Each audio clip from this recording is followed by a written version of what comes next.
우리나라 무역 수출로 먹고 사는 나라잖아. 이런 장벽들이 하나씩 생긴다니까. IRA 하나로도 타격을 이미 받고 있잖아. 그린 텍스노미, 유럽에는 탄소 중립법 만든다고 하고 있고. 이런 데서 우리나라가 배제되는 거야. 그러면 배제가 되면 어떻게 돼? 아까 얘기했듯이 경쟁력 떨어지고 도태되는 거야. 경제적으로 고립되고, 경제적으로 고립되고 도태되는 거야. 기업들은. 재생에너지 산업 같은 거는 정부에서 하는 거지. 뭐 기업들이 재생에너지 풍력발전소들을 막 어마어마하게 막 짓고 그것도 허가를 받아야 되고 하는 여러 가지가 있으니까.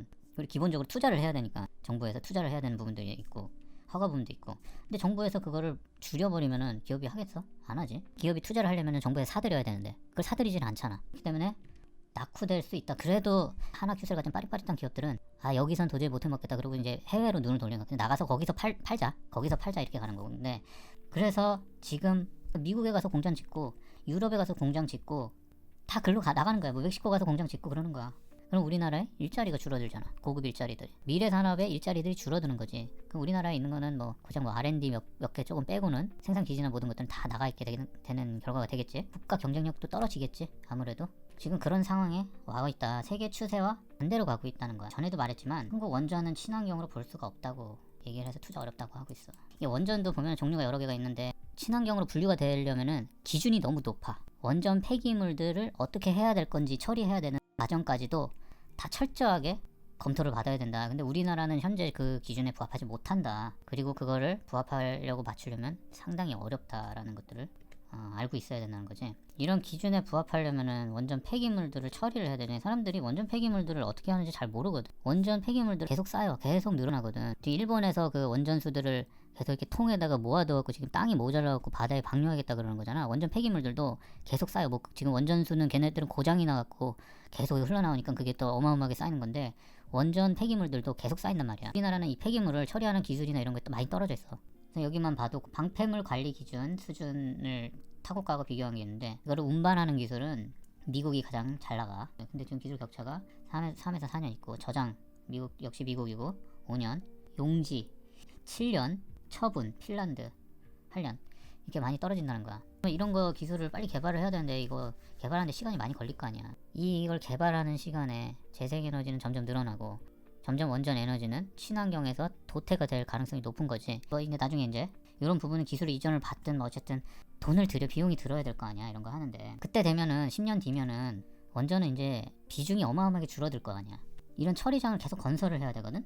근데 이게 정말 복잡해. 이걸 어디에다가 이걸 건설을 하냐는 거지. 이게 점점 늘어나는데 친구들 집 앞에 이거 집 근처에 동네에 이거 한다고 하면 하겠어? 플래카드 두고 다 뛰쳐나가고 반대하겠지. 들어놓고. 그리고 실제적으로 지금 이런 방패장 근처에 어떤 영향을 주는지 잘 모르잖아. 이렇게 오래 걸린다는 거야. 정말 복잡해 이게.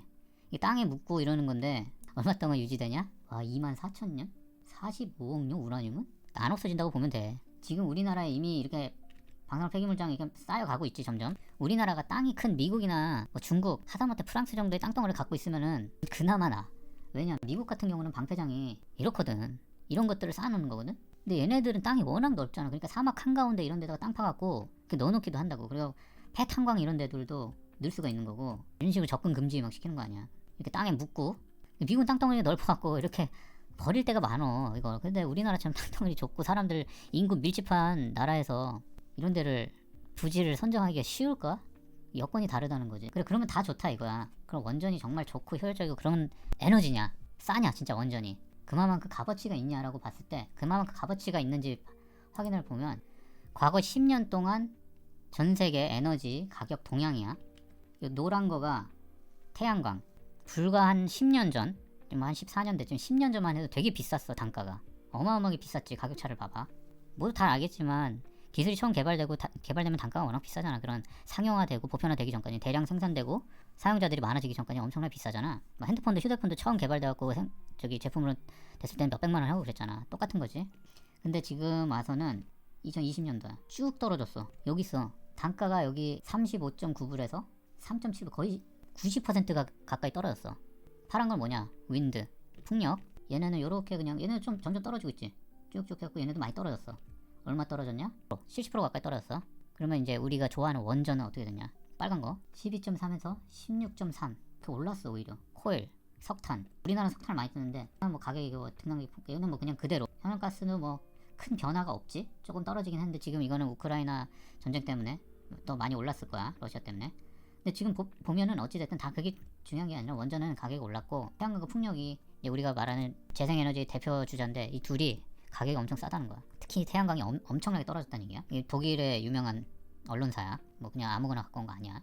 그러면은 원전 가격이 왜 비싼가 생각을 해보면은 좀 관리 비용이 너무 많이 들어.